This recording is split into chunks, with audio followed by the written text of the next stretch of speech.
Assalamualaikum everyone, welcome to my YouTube channel Imagination FF World. So friends, कैसे हो आप सब। उम्मीद करती हूँ कि आप सब बहुत ही ज़्यादा अच्छे होंगे। आज मैं एक न्यू वांगशन वन शॉट एफएफ लेकर आई हूँ। ये एफएफ मॉडर्न है, ओमेगा वर्जन है। यहाँ पर टॉप लानवांग जी जो कि एक अल्फ़ा है और बॉटम विंग जो कि एक ओमेगा है। ये कहानी थोड़ी अलग सी है।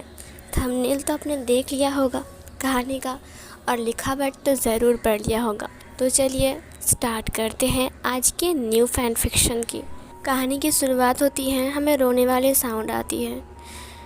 बहुत ज़ोर ज़ोर से सब लोग रो रहे थे। वहाँ पर काफ़ी सारे लोग थे और सब लोग बोल रहे थे, अरे नहीं, वे फैमिली के साथ ये नहीं होना चाहिए था।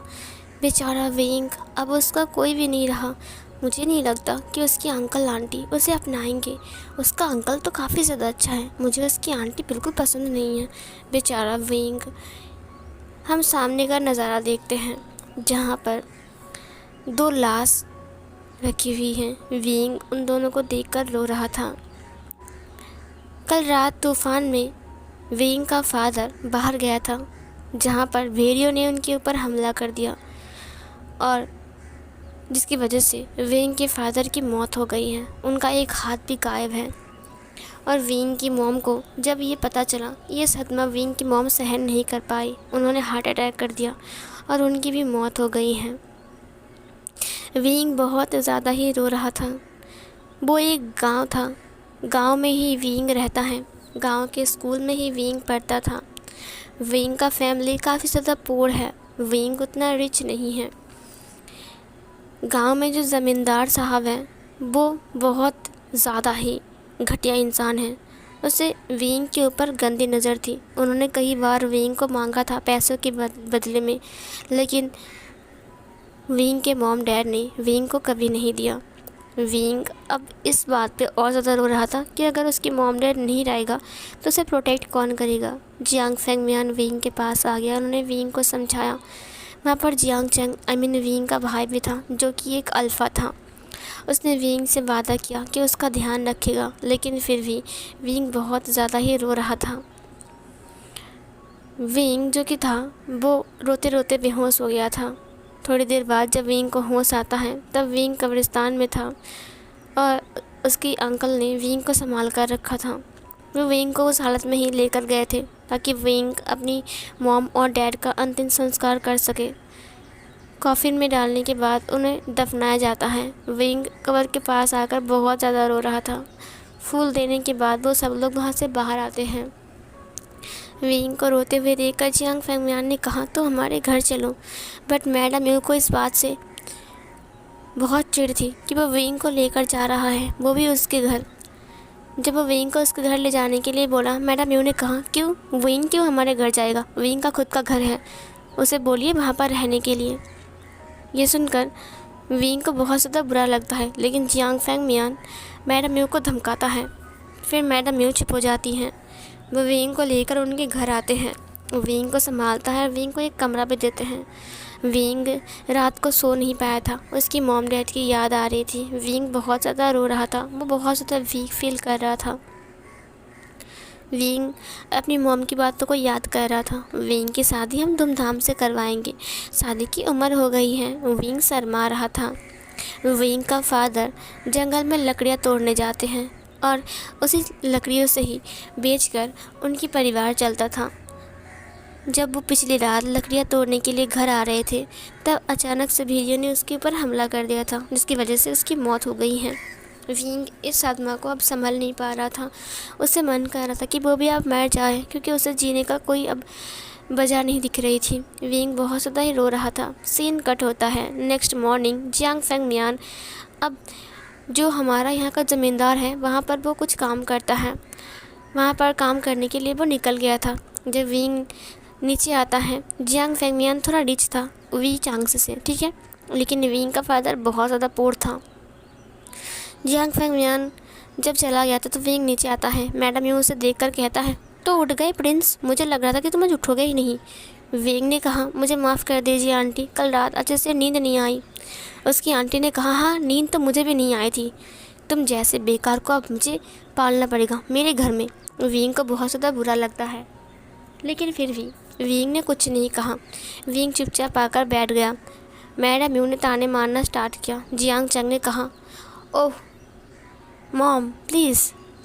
फिर उसने कहा, देखो मेरी बात कान खोलकर सुन लो जियांग चंग, अगर विंग इस घर में रहेगा तो तुम्हारी अहमियत कम हो जाएगी, समझे। जियांग चंग ने कहा, ऐसा कुछ नहीं है माँ। उसने कहा, तुम चुप रहो, तुम जानते ही क्या हो, तुम्हारा फादर इसे क्यों लेकर आए हैं पता है। अब देखना प्रॉपर्टी का आधा हिस्सा भी इसे मिल जाएगा, क्योंकि वो उसे अपना बेटा बना लेंगे।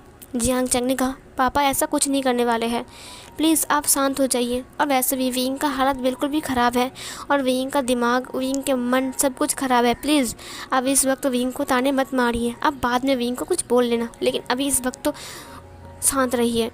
मैडम यू ने कहा, हाँ जब मैं कुछ बोलता हूँ तब भी तो मैं बुरा होता हूँ, लेकिन जब अच्छे की बात आती है तब मैं जितना भी अच्छा कर लूँ मेरी तारीफ़ कोई नहीं करता। ये सुनकर जियांग चंग ने कहा, ओ गॉड मेरी मॉम चुप नहीं होंगी।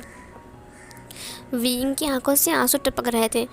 मैडम यू ने कहा, ये हमारा सिर्फ खाना तोड़ने के लिए आया है, काम धंधा कुछ भी नहीं करेगा, हमारे सिर पर बैठ कर खाएगा बस, क्योंकि ये तो एक ओमेगा है, ये तो कुछ भी नहीं कर सकता है। विंग और ज़्यादा रो रहा था। फिर मैडम यू ने कहा, अगर तुम्हारी जगह मैं होता तो फांसी के फंदे पर लटक कर मर जाता। मुझे यकीन नहीं हो रहा है विभूषण। विंग और ज़्यादा रो रहा था। विंग को मैडम यू इतनी भली बुरी बातें बता रही थी।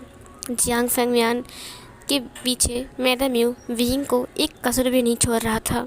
जियांग चैंग ने कहा, मॉम बस कीजिए। विंग ने कहा, ठीक है। विंग उठकर खड़ा हो गया। मैडम यू ने कहा, ठीक है मतलब क्या है विंग? हाँ अब तुम ये मत बोलना कि मेरे कहने की वजह से तुम ये घर छोड़कर जा रही हो। विंग ने कहा, मैं जा रहा हूँ। ये सुनकर मैडम यू ने कहा, ठीक है दरवाज़ा खुला हुआ है, तुम जा सकते हो। विंग ने कहा, हाँ। ये बोलकर विंग वहाँ से निकल गया। जियांग चंग ने कहा, मॉम ये आपने क्या किया? वो विंग को वापस लाने के जाता है, लेकिन विंग ने कह दिया कि वो वापस नहीं जाएगा। जियांग चंग ने कहा, विंग तुम अकेला नहीं रह सकते हो, तुम्हारी फैमिली में अब कोई नहीं है। विंग तुम्हारा अकेला रहना बिल्कुल भी ठीक नहीं है, समझे, क्योंकि तुम एक ओमेगा हो। विंग ने कहा, कोई फ़र्क नहीं पड़ता, वो घर मेरा है, मेरी मॉमलेट का है, मुझे वहाँ पर रहने का पूरा हक है, इसीलिए मैं जा रहा हूँ। ये बोलकर विंग चला गया वहाँ से। जब विंग अपने घर पर पहुँचता है तब विंग ने देखा कि वहाँ पर जो गाँव का ज़मींदार साहब है वो वहाँ पर खड़ा है। उसके साथ 2 गार्ड्स भी थे जिनके हाथ में बहुत लंबे लंबे लकड़ियाँ भी थी। विंग वहाँ पर आ गया। फिर ज़मींदार ने कहा, ओह विंग तुम आ गए। विंग ने कहा, ज़मींदार साहब आप यहाँ पर। फिर ज़मींदार ने कहा, दरअसल तुम्हारे पापा ने मेरे पास से 10,000 रुपये उधार लिए थे। विंग ने कहा, 10,000 रुपये? ज़मींदार ने कहा, हाँ। अब देखो वो पैसा अब बढ़ कर तकरीबन 20,000 बन चुका है, इसीलिए तुम पैसा लौटा दो तो अच्छा है, तुम्हारी फादर की तो मौत हो गई है ना। फिर विंग ने कहा, मेरे पास तो उतने पैसे नहीं हैं। ज़मींदार ने कहा, क्या तुम्हारे पास पैसे नहीं हैं? कोई बात नहीं विंग, अगर तुम पैसे नहीं दोगे तो मेरे पास एक दूसरा रास्ता है तुम्हारे लिए, जिससे तुम तुम्हारा सारा पैसा चुकता कर सकते हो। ये बोलकर मैं विंग के क्लोज़ आ गया। क्लोज़ आने के बाद विंग के हाथ को टच करते हुए कहा, बस मेरे साथ चलो, मेरी ओमेगा बनकर रहना, मैं तुम्हें खुश रखूँगा। विंग ने अपने हाथ को हटाते हुए कहा, आपकी शादी हो गई है, आपका 2 बच्चा भी है, उनकी शादी का उम्र हो गया है, और आप इस उम्र में ऐसी हरकतें कर रहे हो, आपको शर्म नहीं आती है? ज़मींदार ने कहा, मैंने बुरा ही कहा? क्या कहा है? मैंने कहा ना तुम्हारा पैसा मैं चुकता कर दूंगा, बस मेरे साथ चलो, मैं तुम्हें रानी बना कर रखूँगा, मेरे घर में रहोगे, खाओगे पियोगे, ऐश करोगी, और बस मुझे थोड़ा सा। विंग ने कहा, बस कीजिए, मुझे और कुछ नहीं सुनना है। ज़मींदार ने कहा, विभूषण अगर तुम इस बात पर राज़ी नहीं हो तो लाओ मेरा 20,000 रुपये। विंग ने कहा, 20,000 रुपये? मेरे पास उतने पैसा नहीं है। ज़मींदार ने कहा, ठीक है तो मैं तुम्हारा घर ले लेता हूँ, क्या कहते हो? विंग ने कहा, नहीं ऐसा मत करना, मेरे पास बस एक ही घर है, अगर आपने इसे ले लिया तो मैं कहाँ रहूँगा? ज़मींदार ने कहा, तुम मेरे घर आ सकते हो, तुम्हारे पास एक और ऑप्शन है। विंग ने कहा, हरगिज़ नहीं। ज़मींदार ने कहा, ठीक है तो मैं ये घर ले लूँगा। विंग ने कहा, ठीक है मुझे ज़रा वक्त दीजिए। प्लीज़ मुझे तो रोक दीजिए, मैं आपका सारा पैसा चुकता कर दूँगा, प्लीज़ मेरा घर वापस मत लीजिए। ज़मींदार ने कहा, कितना वक्त चाहिए विंग? देखो अब कमज़ोर ओमेगा देख कर ना मेरा दिल पिघलने लगता है। मैं सच कह रहा हूँ, तुम जो बोलोगे मैं वही करूँगा विंग। तुम्हें कितना वक्त चाहिए? विंग ने कहा, 1 महीना। ज़मींदार ने कहा, 1 महीना? कोई बात नहीं विंग, जब तुम मुझसे कुछ मांग रहे हो और मैं तुम्हें ना दूँ, ऐसा कभी हो सकता है क्या? ठीक है चलो, तुम्हें मैंने 1 महीना दिया। 1 महीने के अंदर अगर तुमने मेरा सारा उधार चुकता नहीं किया तो फिर ये घर मेरा हुआ, और इस घर को बेचकर जितना पैसा होगा वो सब पैसा मैं ले लूँगा। अगर 20,000 हो गए तो कोई बात नहीं, लेकिन अगर 20,000 नहीं हुए तो विंग तुम्हें कुछ और देकर वो हिसाब चुकता करना पड़ेगा। मुझे पता है कि तुम्हारे पास पैसे नहीं हैं, है ना विंग? विंग ने कहा, मुझे 1 महीने का टाइम दीजिए, मैं आपसे प्रॉमिस करता हूँ कि मैं आपका सारा कर्ज चुकता कर दूँगा। ज़मींदार ने कहा, ठीक है, बस 1 ही तो महीना है, उसके बाद तुम मेरे पास आ जाओगे। ठीक है विंग, मैं चलता हूँ। ये बोलकर वो अपने लठेल को लेकर चला गया वहाँ से। विंग वहाँ पर नीचे बैठ गया। वो बहुत ज़ोर ज़ोर से रो रहा था। उसे प्रोटेक्ट करने वाला अब ना ही उसके मॉम डैड हैं और ना ही कोई और है। उसका आंटी भी उसे पसंद नहीं करता है। वो चाहता नहीं है कि बार बार उसके घर में उसे लेकर झगड़ा हो, उसकी अंकल के साथ उसकी आंटी की। इसीलिए विंग वहाँ से चला आया था। शाम को विंग अपने घर में कुछ खाना ढूंढ रहा था। उसे कुछ भी नहीं मिलता है सिवाय कुछ चावल के और 2 आलू के। विंग वो चावल पकाने लगता है, साथ में आलू भी। आग जल रही थी। विंग चूल्हे पे खाना बना रहा था लकड़ियों से। लकड़ियाँ भी ज़्यादा नहीं था। विंग सोच रहा था कि कैसे कैसे वो ज़मींदार का पैसा चुकता करेगा। उसे कुछ तो करना ही पड़ेगा, नहीं तो वो ये पैसा चुकता नहीं कर सकता है। विंग ये सब बातें कर ही रहा था तभी पीछे से एक आवाज़ आती है, विंग बेटा तुम कहाँ हो? विंग बाहर आता है क्योंकि ये अंकल फेंगमियान का आवाज़ था। उसने कहा, अंकल आप यहाँ पर? जियांग फेंगमियान ने कहा, मैंने सुना कि तुम घर छोड़कर चले आए। विंग ने कहा, वो मेरा घर नहीं है, इसीलिए मैं वहाँ से चला आया। वैसे भी आपका शुक्रिया मुझे रात को रहने देने के लिए। अब मैं यहीं पर ही रहूँगा क्योंकि ये मेरा घर है। फेंगमियान ने कहा, लेकिन तुम एक ओमेगा हो, तुम्हें अकेला रहना नहीं चाहिए बेटा, तुम मेरे साथ चलो। मुझे पता नहीं कि यू ने तुम्हें क्या कहा है, लेकिन मेरी बात सुनो। विंग ने कहा, अंकल आंटी यू ने सही कहा है, वो मेरा घर नहीं है, और वैसे भी मैं खामका आपके ऊपर बोझ बनना नहीं चाहता हूँ। अंकल प्लीज़ आप चले जाइए यहाँ से। फेंगमियान ने कहा, विंग बेटा ऐसा मत बोलो, मैं तुम्हारा अंकल हूँ, तुम्हारा फादर मेरा बहुत अच्छे दोस्त थे, हम दोनों दोस्त थे, और दोस्त कभी हाथ नहीं छोड़ते हैं। भले तुम्हारा फादर मर चुका है, लेकिन अभी मैं ज़िंदा हूँ, जब तक मैं ज़िंदा हूँ तब तक तुम मेरे साथ रहोगे। विंग ने कहा, अंकल आप मेरे फादर जैसे हो, आपका बहुत बहुत शुक्रिया कि आपने मेरी इतनी हेल्प किया, लेकिन अब मुझे हेल्प की ज़रूरत नहीं है अंकल, आप जा सकते हो, प्लीज़ मुझे अकेला छोड़ दीजिए। जियांग फेंगमियान ने कहा, विंग बेटा ज़िद मत करो, तुम अकेला रहोगे यहाँ पर, मुझे चैन नहीं आएगा। विंग ने कहा, नहीं अंकल, अब बस जियांग चैंग और आंटी का ध्यान रखिए, अब मेरे बारे में मत सोचना, मैं अपना ध्यान रख सकता हूँ, मैं खाना बना रहा हूँ, आप चिंता मत कीजिए, मैं खाकर सो जाऊँगा, आप चले जाइए यहाँ से अंकल। अंकल विंग को बहुत मनाते हैं, लेकिन विंग जाने के लिए तैयार नहीं था। अंकल हाल छोड़ देते हैं और फिर वो वापस चले गए। विंग वापस किचन में आ गया, उसे रोना आ रहा था, वो बहुत ज़्यादा रो रहा था। उसका चावल पक चुका था और आलू भी। विंग नमक छिड़क कर खाने लगता है। विंग की आंखों से आंसू अभी तक बह रहे थे। विंग बस सोच रहा था, जब उसकी मॉम और डैड थे तब कभी भी विंग को खाने में या फिर पहनने में कोई तकलीफ़ नहीं हुआ। उसकी फादर फटी हुई शर्ट पहनते थे, लेकिन विंग को कभी भी फटी हुई शर्ट पहनने को नहीं मिला। उसका फादर थोड़ा कम खाते थे, लेकिन विंग को कभी खाने में कम नहीं मिला। मॉम डैड ऐसे ही होते हैं, हमारा ख्याल रखते हैं खुद की तबीयत ख़राब करके, रात भर जगते रहते हैं जब हमारी तबीयत ख़राब होती है।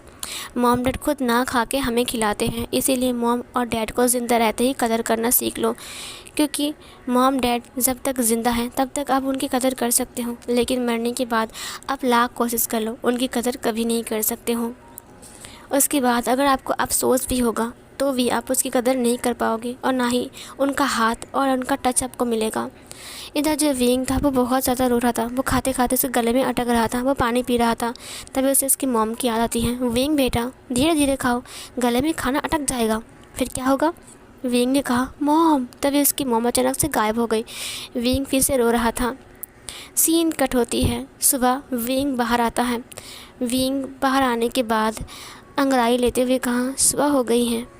उसके बाद उसने कुल्हाड़ी को देखा। उसने कहा क्यों ना मैं थोड़ा लकड़ी काट कर लेकर आऊँ, ताकि थोड़ा बेचकर कुछ पैसा मिल जाए चावल ख़रीदने के लिए, और फिर ना मैं कुछ और कर लूँगी। उसके बाद वो कुल्हाड़ी को लेकर जंगल की तरफ चला गया। जंगल में वो लकड़ियाँ तोड़ रहा था, लकड़ियाँ काट रहा था। सब कुछ जोड़ने के बाद वो घर आने के लिए तैयार हो रहा था। अचानक किसी बिल्ली की रोने की आवाज़ आ रही थी। विंग ने कहा बिल्ली रो रहा है। विंग धीरे धीरे करके सामने की तरफ जाने लगता है, जहाँ से वो बिल्ली की रोने की साउंड आ रहा था। जब वो एक पेड़ के पास पहुँचा, वहीं से ही वो साउंड आ रहा था। झाड़ियों के पीछे झांक कर देखा, वहाँ पर एक बिल्ली बहुत रो रही थी। उसकी पैर पर चोट आ गई थी। एक बहुत बड़ा कांटा उसके पैर पर घुस गया था, जहाँ से खून आ रहा था। वो बिल्ली चमक रही थी। वो वाइट कलर का था, बहुत प्यारा बिल्ली। ऐसा बिल्ली शायद विंग ने पहले कभी नहीं देखा होगा। विंग ने स्माइल किया और फिर उस बिल्ली को हाथ से सहलाया। वो बिल्ली जैसे कि इंसानों की भाषा समझता था, जैसे कि वो विंग को समझ पा रहा था कि शायद वो उसकी हेल्प करने आया है। विंग ने उसके कांटे को बाहर निकाल दिया और अपनी रुमाल से उसके हाथ को बांध दिया। विंग ने कहा अब तुम बिल्कुल ठीक हो, चिंता मत करो, धीरे धीरे करके ये घाव ठीक हो जाएगा। वो बिल्ली अपने हाथ को देखकर चाटने लगता है और फिर विंग के हाथ को चाटता है। विंग ने कहा अब तुम जा सकते हो। उसके बाद विंग खड़ा हो गया और फिर वो अपनी लकड़ियों के पास आ गया। जब वो लकड़ियों के पास आया तो उसने देखा कि पीछे पीछे वो बिल्ली भी उसके पास आ चुकी है। ये देखकर उसने कहा यही बिल्ली, तुम मेरे पीछे आ रही हो, क्या बात है? तुम्हें कुछ खाना चाहिए? आई एम सॉरी, मेरे पास कुछ भी नहीं है। बिल्ली ने बस कहा मियाऊँ। विंग ने उसे कहा अच्छा मियाऊँ, तुम्हारा नाम क्या है? ओह यार, मैं तो भूल ही गई, तुम कैसे बोल सकते हो? ठीक है, मैं तुम्हारा एक नाम देता हूँ, तुम्हारा नाम मियाऊँ है। मैं तुम्हें आज से मियाऊँ बुलाऊँगा, ठीक है? फिर विंग लकड़ियों को उठा लेता है और फिर जाने लगता है। लेकिन हैरानी करके वो बिल्ली भी विंग के पीछे पीछे आ रहा था। ये देखकर विंग पीछे मुड़ते हुए कहा अरे तुम तो मेरे पीछे ही पड़ गए, तुम मेरे पीछे क्यों आ रहे हो? तुम घर जाओ अपनी, तुम्हारे मॉम डैड तुम्हें ढूंढ रहे होंगे ना। वो बिल्ली शांत हो गया और चुपचाप बैठ गया। उसकी आंखों से एक बूंद आंसू चमकते हुए नीचे गिर गए। उसे देखकर विंग नीचे बैठते हुए कहा आई एम सॉरी, क्या तुम्हारे मॉम डैड नहीं है? क्या तुम्हारा कोई घर नहीं है?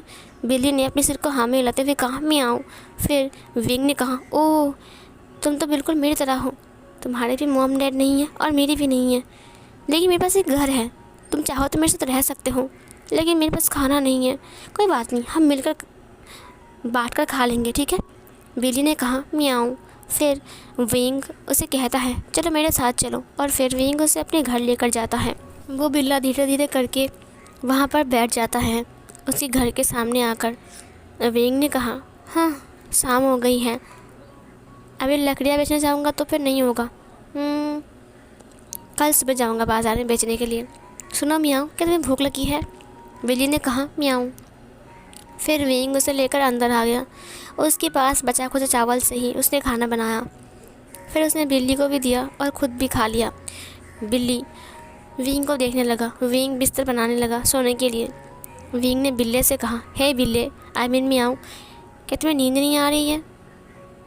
बिल्ली ने अपने सिर को हाँ में हिलाते हुए मियाऊँ कहा और विंग के बिस्तर के ऊपर जाकर लेट गया। विंग ने कहा लेकिन ये मेरा बिस्तर है, तुम चाहो तो वहाँ पर सो सकते हो। उसने उससे एक टेबल को दिखाते हुए कहा। लेकिन बिल्ली अपने सिर को नाम में हिलाते हुए मियाऊँ कहा। विंग ने कहा तुम्हें यहाँ पर सोना है? बिल्ली ने अपने सिर को हाँ में हिलाते हुए मियाऊँ कहा। विंग ने कहा ठीक है मियाऊँ, सो जाओ। उसके बाद विंग भी उसके पास आकर सो गया। बिल्ला खिसकते हुए विंग के बेली के पास आ गया और फिर उसे टच करके सोने लगा। विंग ये देखकर स्माइल करता है और विंग की आंख लग गई। जब विंग की आंख लग गई तब बिल्ला विंग को देखने लगा। वो एकटक विंग को ही देख रहा था। अचानक से ही रोशनी पैदा होने लगी और वो बिल्ला एक इंसान में बदल गया।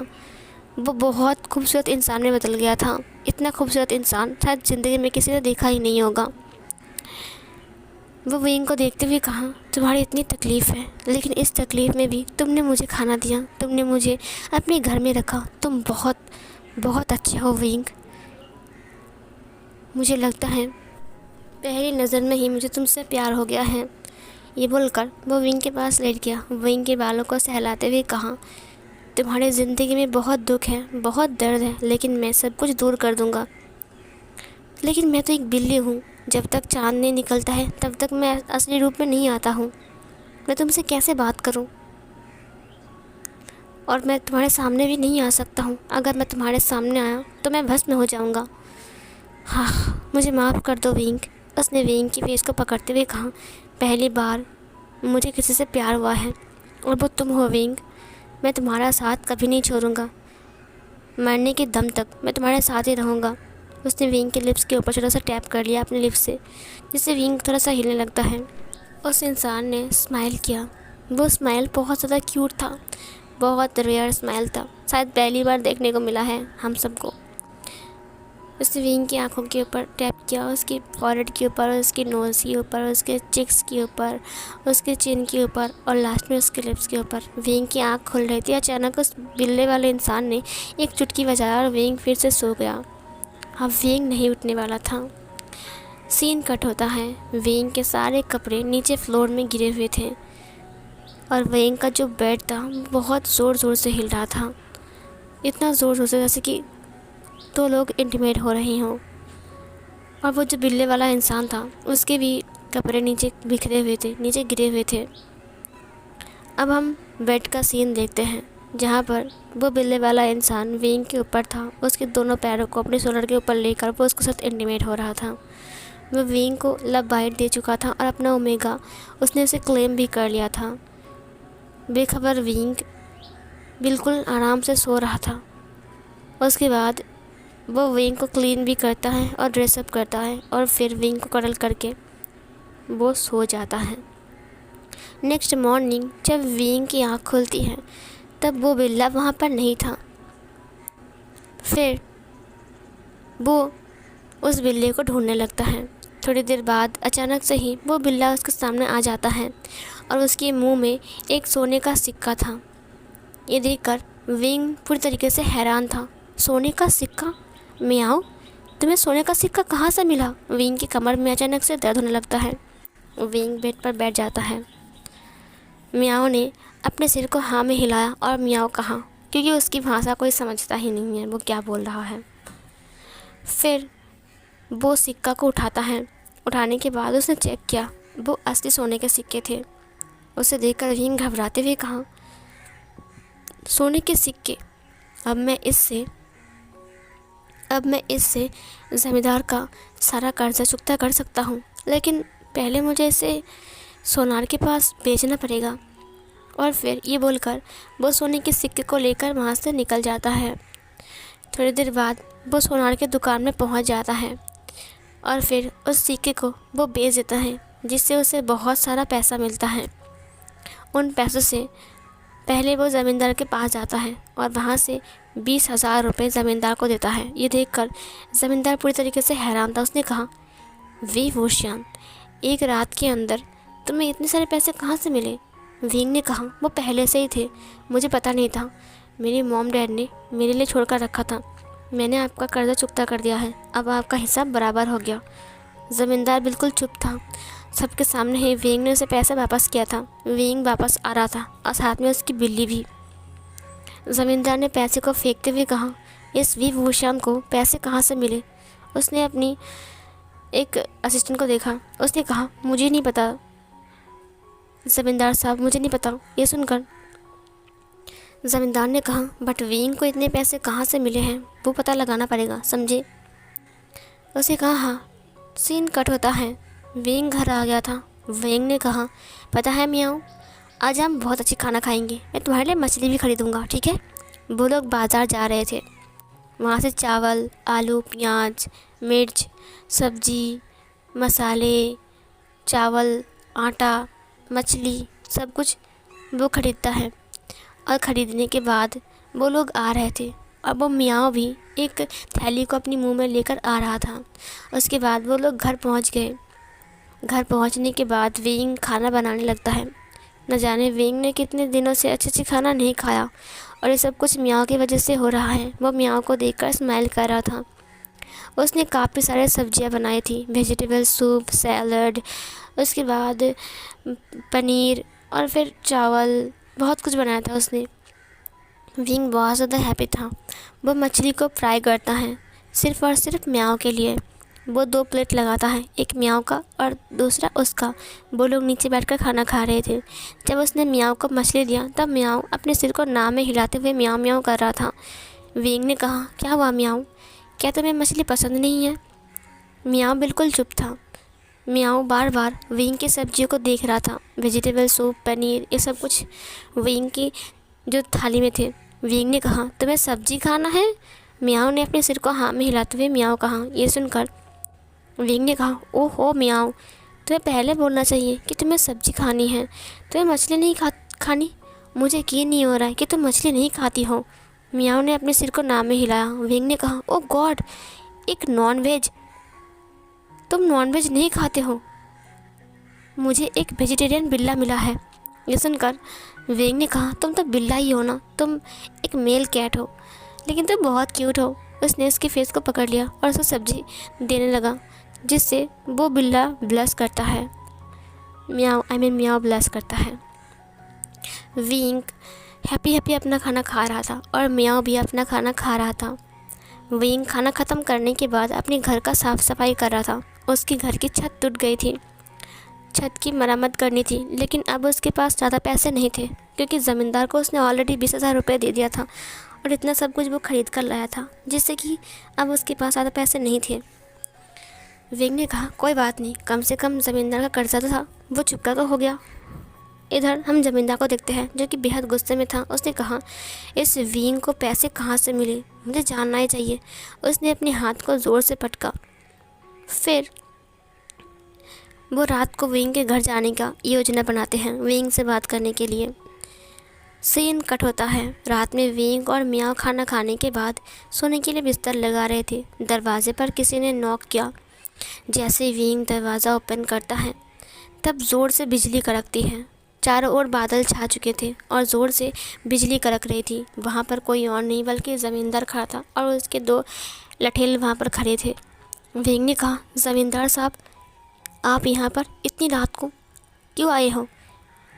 फिर ज़मींदार ने कहा, तुम उसे मिलने के लिए। विंग दरवाजे को लगाते हुए कहा, मुझे आपसे नहीं मिलना है, अभी इसी वक्त निकल जाइए यहाँ से।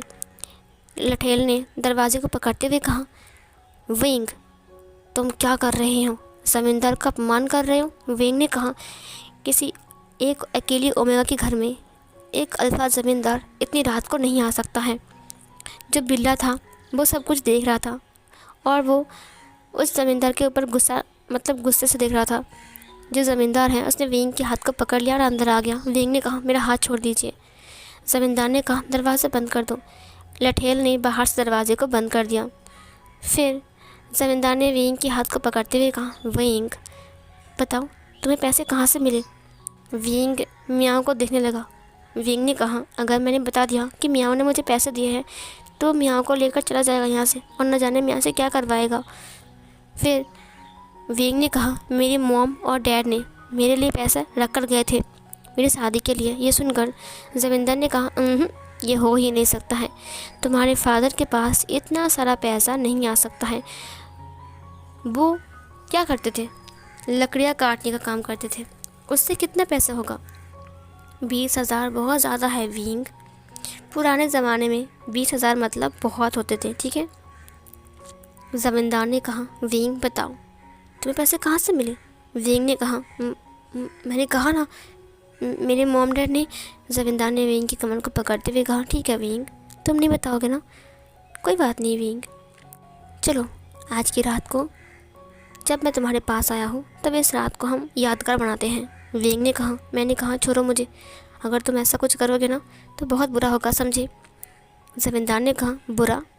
विभूषण, मैं बुरा कहाँ कर रहा हूँ, अच्छा ही तो कर रहा हूँ। अगर तुम मेरे साथ रहोगे तो तुम्हें कोई तकलीफ़ ही नहीं होगा। देखो किसी को पता नहीं होगा कि हम दोनों साथ में हैं, ठीक है। विंग ने कहा, आपको लगता है कि मैं उस टाइप का ओमेगा हूँ? मुझसे दूर रहिए वरना मैं चिल्ला चिल्ला कर सबको बुलाऊँगा। तभी बहुत ज़ोर से बारिश शुरू हो गई। इतनी ज़ोर से बारिश शुरू हो गई, ज़मींदार ने कहा, ओ गॉड, तुम्हें लगता है कि इस तेज़ बारिश में कोई तुम्हें बचाने के लिए आएगा और तुम्हारी आवाज़ इतनी तूफ़ानों के बीच में से गुजर कर किसी कानों में पहुँचेगी। विंग बहुत ज़्यादा ही डर गया था, उसकी आंखों से आंसू निकल रहे थे। उसने कहा, प्लीज़ मुझे छोड़ दीजिए। ज़मींदार ने विंग को धक्का दे दिया, विंग गिर गया। तभी वो बिल्ला बीच में आ रहा था, वो उसने उसकी पैर को नोच लिया। बिल्ली की नोचने की देख कर उसने लठेल को बुलाते हुए कहा, इस बिल्ली को बाहर निकालो। 2 लठेल अंदर आ गए और वो बिल्ली को पकड़ने लगे, लेकिन बिल्ला इधर उधर भाग रहा था और विंग वहाँ से भागने के लिए जा रहा था, लेकिन ज़मींदार ने विंग को पकड़ लिया और फिर उसे बेड पर पुश कर दिया और फिर उसके ऊपर आ गया और फिर उसके साथ ज़बरदस्ती करने लगा।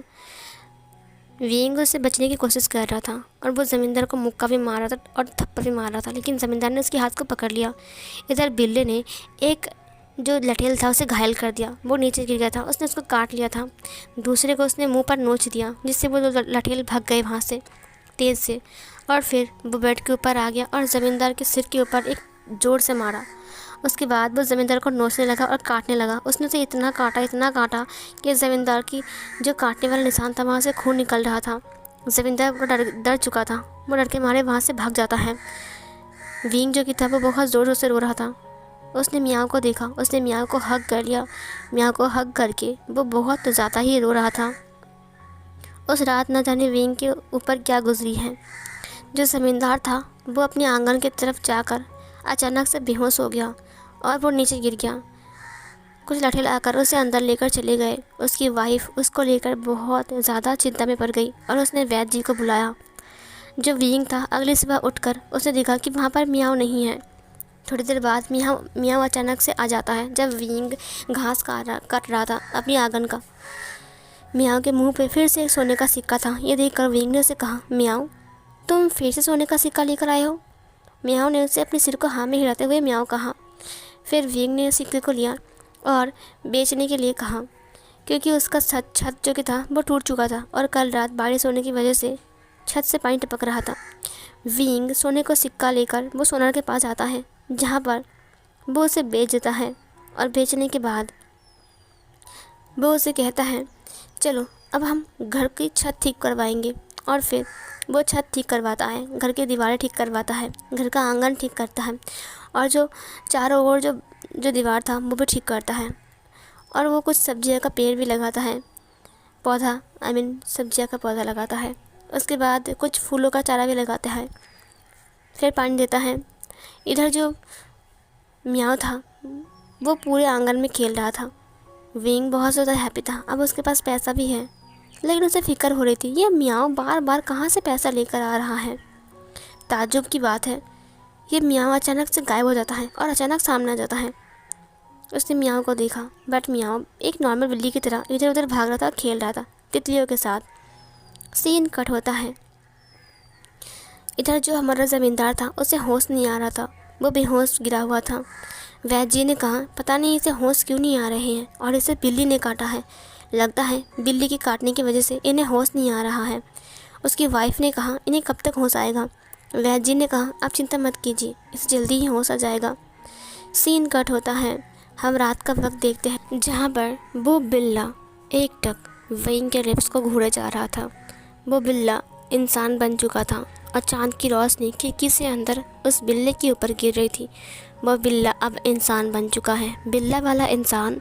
बिल्ला इंसान, मियाँ, क्या बुलाऊँ उसे यार, मियाँ ही बुलाती हूँ। मियाँ अब एकटक विंग के लिप्स को देख रहा था। वो धीरे धीरे करके विंग की शर्ट के अंदर से अपने हाथ को इंसर्ट करता है और फिर वो उसके निपल को पिंच करता है और उसके ब्रेस्ट को स्क्वीज करता है, जहाँ पर विंग की आँख खुल जाती है और उसने हल्के से धुंधले से उस बिल्ले इंसान को देखा। लेकिन वो तो इंसान बना हुआ था ना, वो थोड़ी ना बिल्ला बना हुआ है जो विंग उसे पहचानेगा। विंग उठकर बोला, कौन हो तुम। फिर अचानक से उस बिल्ले वाले इंसान ने अपनी थंब फिंगर को विंग की फॉरेहेड के ऊपर रख दिया, जिसकी वजह से विंग बेहोश हो गया। विंग फिर से नींद में चला गया और वो चुपचाप लेट गया। विंग ने अब कोई आवाज़ नहीं किया और ना ही अपना आँख खोला।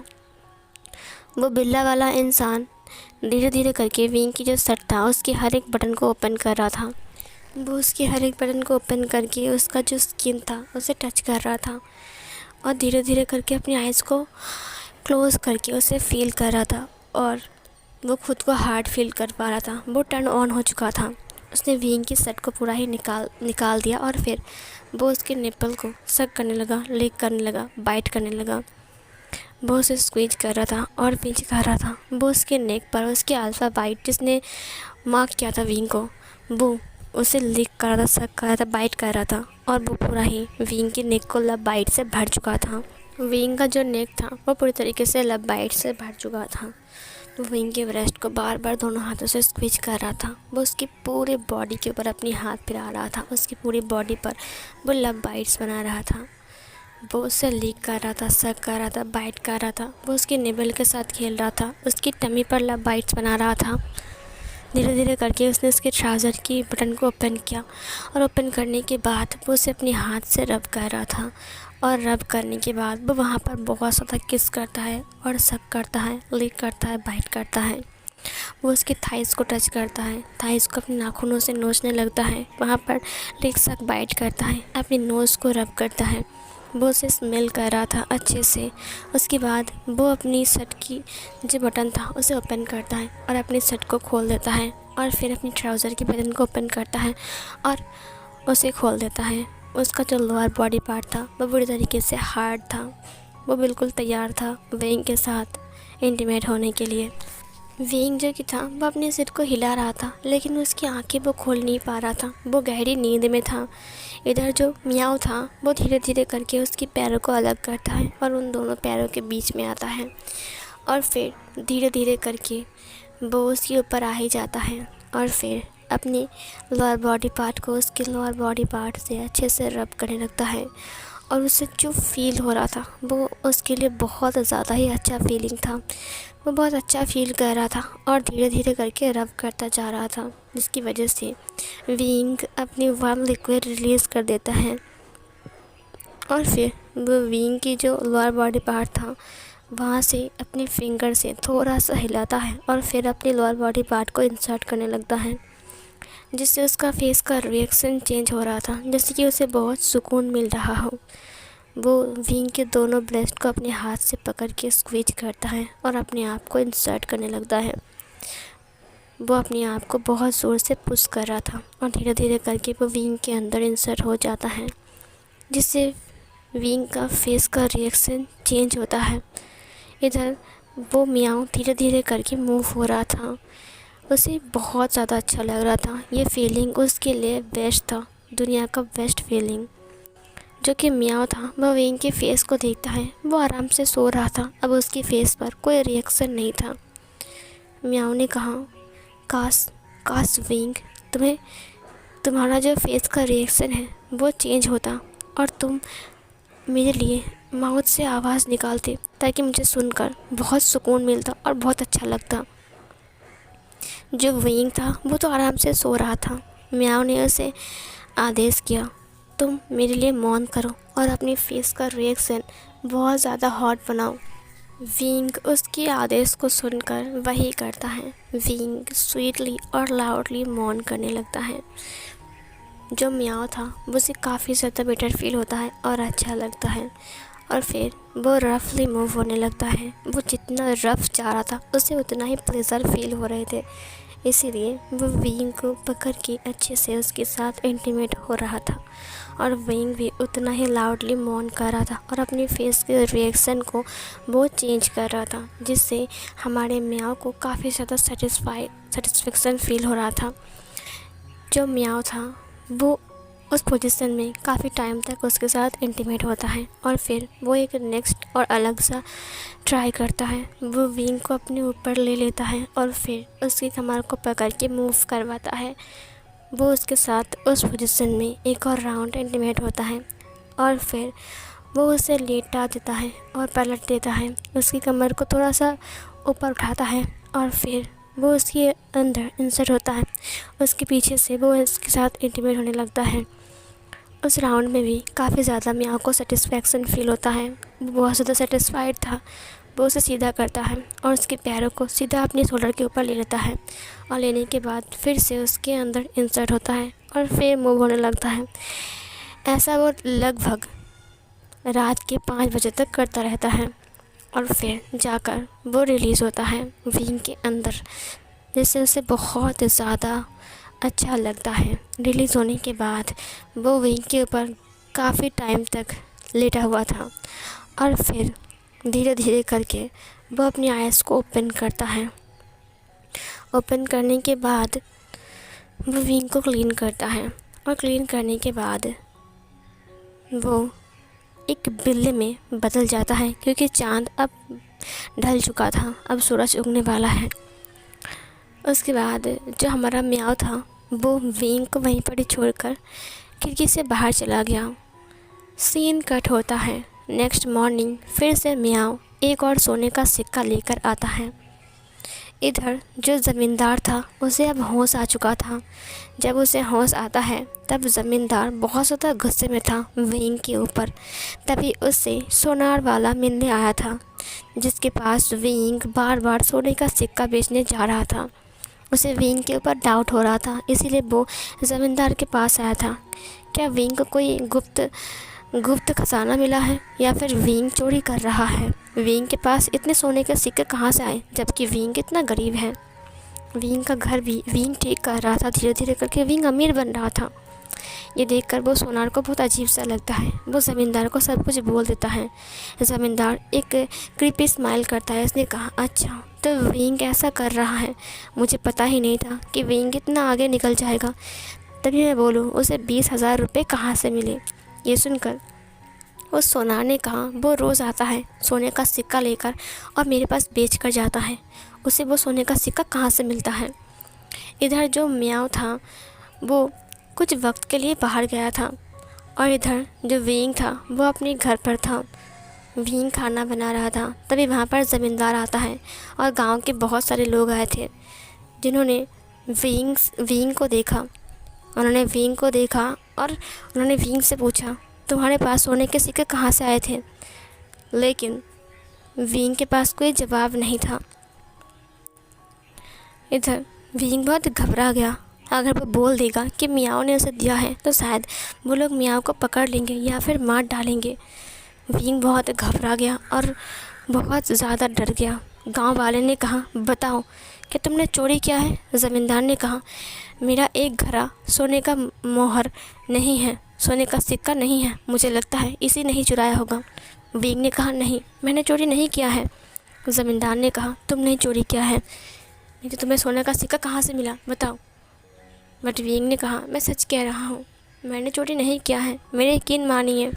गांव वालों ने कहा, नहीं ज़मींदार साहब झूठ नहीं बोल रहा है, तुम्हारे पास सोने का सिक्का कहाँ से आया?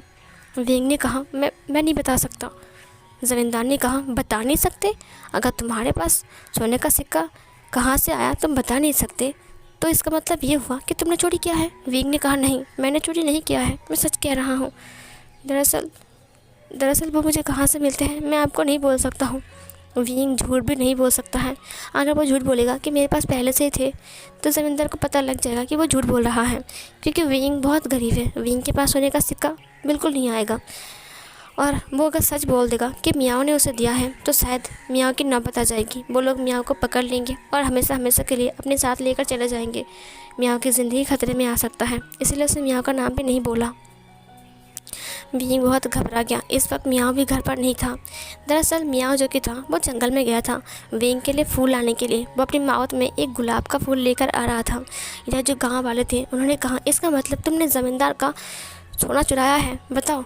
विंग ने कहा, नहीं मैंने चोरी नहीं किया। ज़मींदार ने अपने लठेल से कहा, पकड़ लो विंग को। उन्होंने विंग को पकड़ लिया और विंग को पकड़ने के बाद वो विंग को मारने के लिए एक बरगद के पेड़ के पास लेकर गए, जो गांव के बिल्कुल बीच में था। विंग रो रहा था। उन्होंने विंग को बहुत पीटा। उसके बाद उन्होंने विंग को पेड़ से बांध दिया। फिर ज़मींदार ने कहा, बताओ विंग, तुम्हें ये पैसे कहाँ से मिले हैं? विंग ने कहा, मैं सच कह रहा हूँ, मैंने चोरी नहीं किया है और कहाँ से आए हैं मैं नहीं बोल सकता हूँ। इधर जो म्याऊ था वो धीरे धीरे करके घर पहुँच गया था, लेकिन उसने विंग को कई ज़्यादा बुलाया म्याऊ म्याऊ करके, बट वहाँ पर विंग नहीं था। उसने पूरे घर में ढूंढा लेकिन विंग कहीं भी नहीं था। इधर कुछ लड़कियां जा रही थी। म्याऊ उनकी बातों को सुन लेता है। पता है, मैंने सुना है कि विंग ने सोना चोरी किया है, इसीलिए जो गांव का मुखिया है और ज़मींदार साहब है उन्होंने उनको पकड़ लिया है। बरगद के पेड़ के पास उसका विचार होने वाला है। ये सुनकर म्याओ बहुत घबरा गया। विंग के लिए से फिक्र होने लगी और वो दौड़ने लगा। म्याओ विंग के पास जा रहा था। वो फूल वहीं पर नीचे गिर गया था। जो विंग था वो बहुत ज़्यादा रो रहा था और बार बार बोल रहा था कि मैंने चोरी नहीं किया है, मेरी बात का यकीन मानिए, मैं सच कह रहा हूँ, मैंने कोई चोरी नहीं किया है। लेकिन कोई भी विंग की बात मानने को तैयार नहीं था। सब लोग यही सोच रहे थे कि विंग ने ही चोरी किया है। वो लोग विंग को जलाने के लिए बोल रहे थे, विंग को जला दो, विंग को जला दो। विंग की इतनी हिम्मत कैसे हुई चोरी करने की, वो भी ज़मींदार साहब की। ज़मींदार ने कहा, मैं विंग को माफ़ कर सकता हूँ अगर विंग हमेशा हमेशा के लिए मेरी दासी बन जाए तो वो हमेशा हमेशा के लिए हमारे घर में काम करेगा। ज़मींदार ने अपनी माइंड में कुछ और सोचा था कि अगर वो विंग को अपने साथ काम करने ले जाएगा तो वो उससे क्या काम करवाएगा वो जानता है। लेकिन मासूम गांव वाले वो नहीं जानते थे कि वो विंग को क्या काम करवाने वाले थे। इसलिए मासूम गांव वालों ने कहा, विंग को दासी बना दो ज़मींदार की। फिर विंग ने कहा, नहीं, मैं इसकी दासी नहीं बनूँगा। ये सुनकर ज़मींदार ने कहा, ठीक है, तो इसकी जान ले लो। मैं चाहता नहीं हूँ कि हमारे गांव में कोई ऐसा चोर रहे और इसकी मौत देखकर जो लोग सोच रहे हैं कि ज़मींदार की मोहर चुराएंगे, वो लोग भी डर के मारे थर काँपने लगे, समझे। वहाँ पर म्याओ पहुँच गया था, लेकिन अब वो किसी को रोक भी तो नहीं सकता है। फ़िलहाल वो एक बिल्ली है।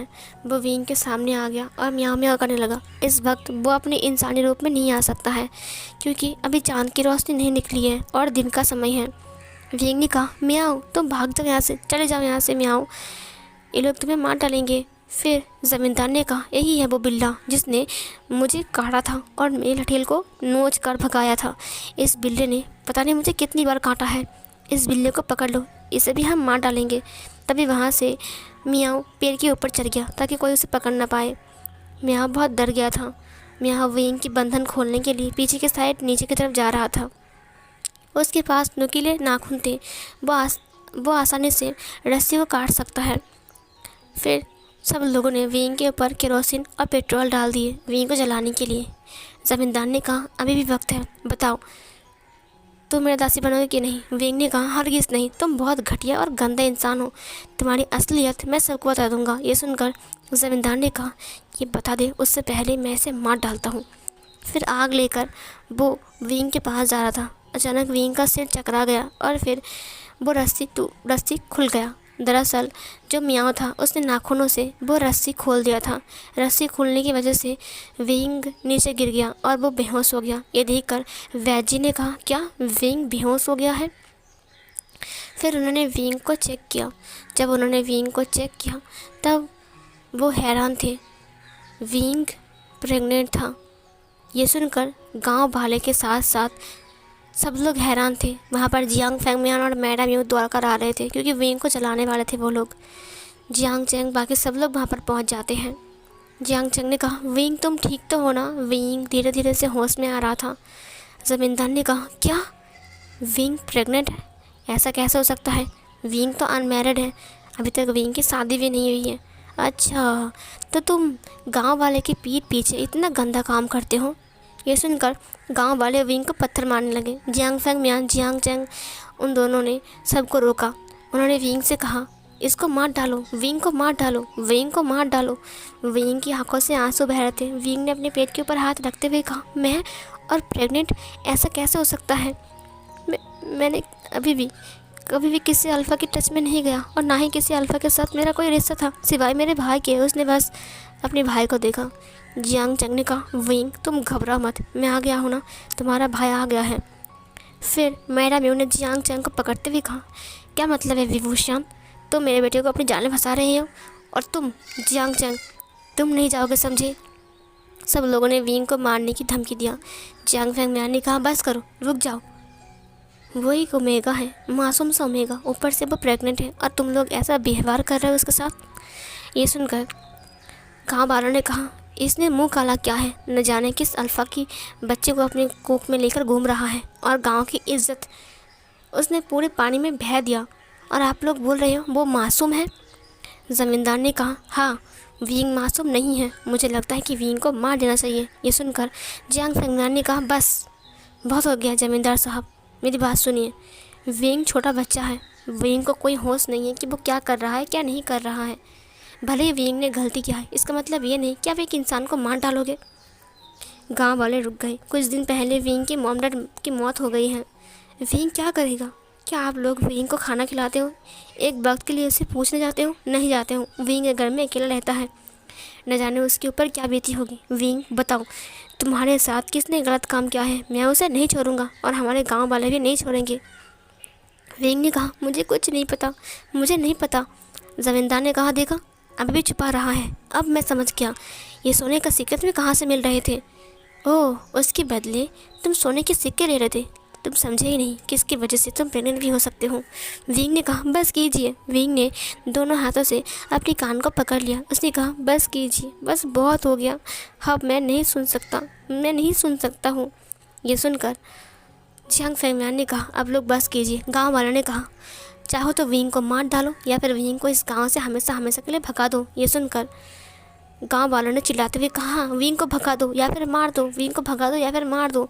विंग ने कहा, ठीक है, मैं चला जाऊंगा, यहाँ से चला जाऊंगा, प्लीज़ मुझे मत मारिए।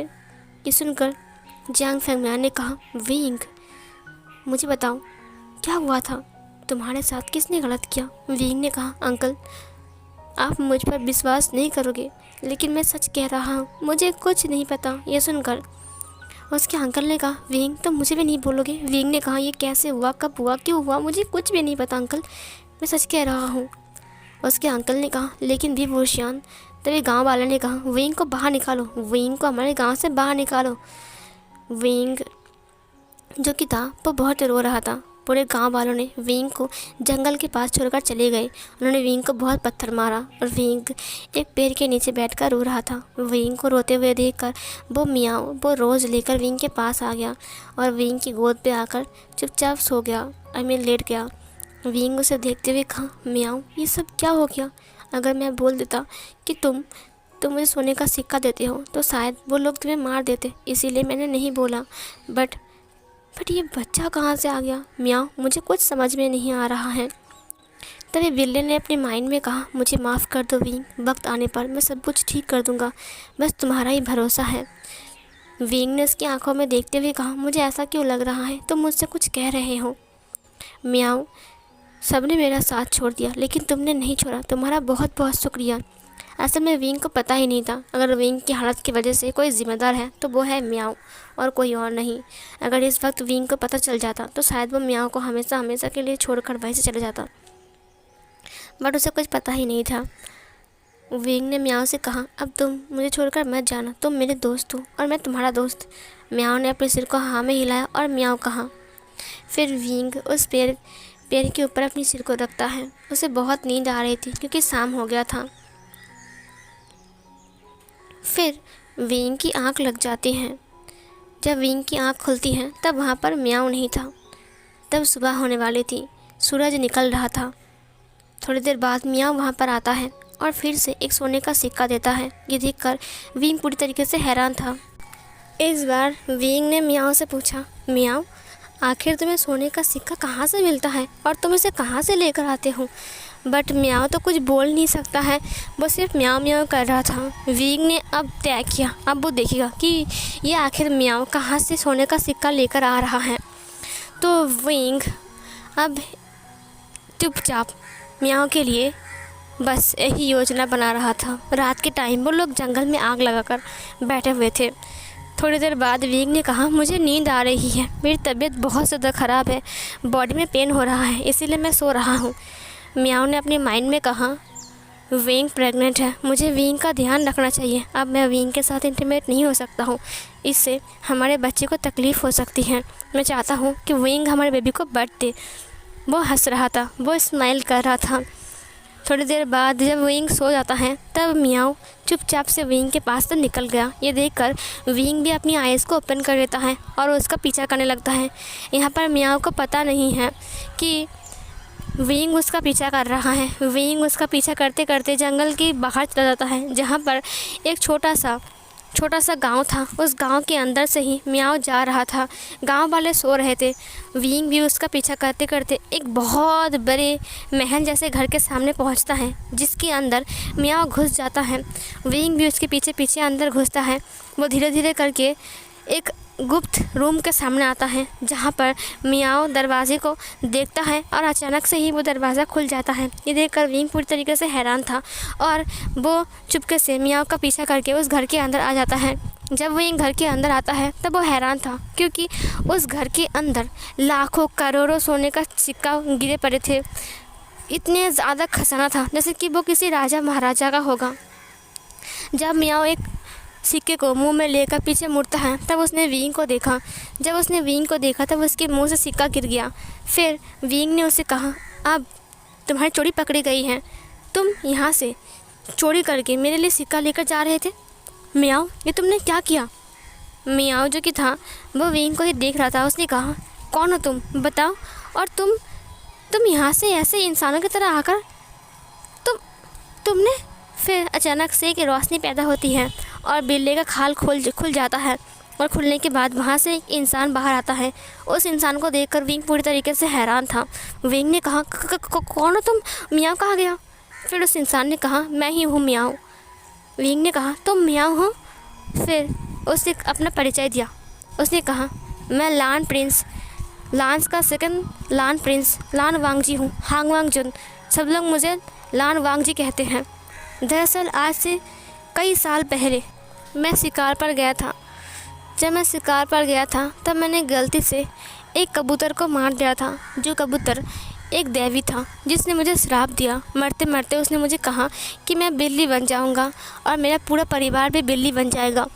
विंग ने कहा, तुम्हारे साथ साथ तुम्हारा पूरा परिवार बिल्ली बन गया है? वांगजी ने कहा, हाँ, और जिस दिन मेरा सच सामने आएगा किसी ओमेगा के सामने, उस दिन ही मेरा ये श्राप टूटेगा। और देखो, आज तुमने मुझे शक किया इसीलिए मेरा श्राप टूट गया। फिर थोड़ी देर बाद वहाँ पर और ज़्यादा बिल्लियाँ आ गई और धीरे धीरे करके वो लोग भी इंसान बन गए। उनमें से वांग जी का मॉम, डैड, उसका अंकल और उसका भाई भी था। वो लोग बहुत ज़्यादा हैप्पी थे और वो लोग विंग को वेलकम कर रहे थे। इधर जो विंग था वो पूरी तरीके से हैरान था। वांग जी ने अपनी पूरी कहानी विंग को बताया कि वो एक लान प्रिंस है। उनके बारे में सब लोग भूल गए थे क्योंकि ये उस देवी का श्राप था। विंग ये सुनकर पूरी तरीके से हैरान था। थोड़ी देर बाद वांग जी ने कहा, मुझे माफ़ कर दो, मैंने तुम्हारा फ़ायदा उठाया, सब कुछ इसने शुरू से बोला। विंग ने कहा, इसका मतलब तुम रोज़ रात को मेरे साथ? वांग जी ने कहा, फैमिली है यहाँ पर, मत बोलो। फिर विंग ने कहा, वो लोग अभी आए हैं लेकिन मैं तुम्हें नहीं छोड़ूंगा, समझे? वांग जी ने कहा, मैं तुमसे बहुत प्यार करता हूँ, प्लीज़ शादी कर लो मुझसे, अब तो हमारा बेबी भी आने वाला है। ये सुनकर विंग उस पर गुस्सा निकाल रहा था और गुस्से से उसे देख रहा था। फिर वहाँ पर चिंग हंगजुन आ गए। लान चिंग हंगजुन ने विंग से बहुत रिक्वेस्ट किया। विंग वांग जी को देखकर उसे लाइक करने भी लग गया था क्योंकि वांग जी काफ़ी ज़्यादा हैंडसम भी हैं और वैसे भी वांग जी ने उसका ख्याल तो रखा। भले ही उसने विंग के साथ गलत काम किया होगा लेकिन फिर भी उसने विंग का साथ नहीं छोड़ा था। उसने विंग को पैसे भी दिया, विंग का केयर किया, विंग के लिए रोज़ लेकर आया, वो विंग का ख्याल भी तो रख रहा था ना।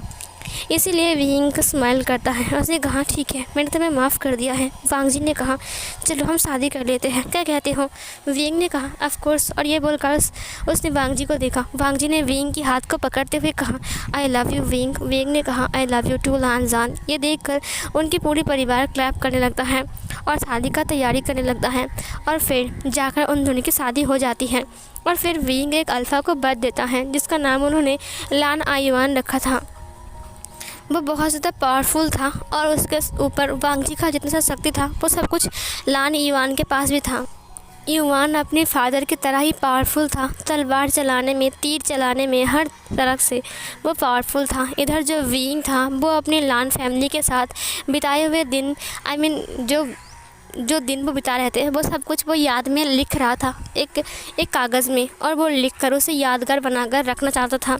वो उसे एक कहानी में लिख रहा था ताकि वो कहानी सब लोग पढ़ें। इधर जो वांग जी था ये देखकर वो बहुत ज़्यादा खुश था और वो बहुत ज़्यादा हैप्पी था कि विंग फाइनली उसके साथ हैप्पी है और उनका छोटा सा एक बच्चा आयुआन भी।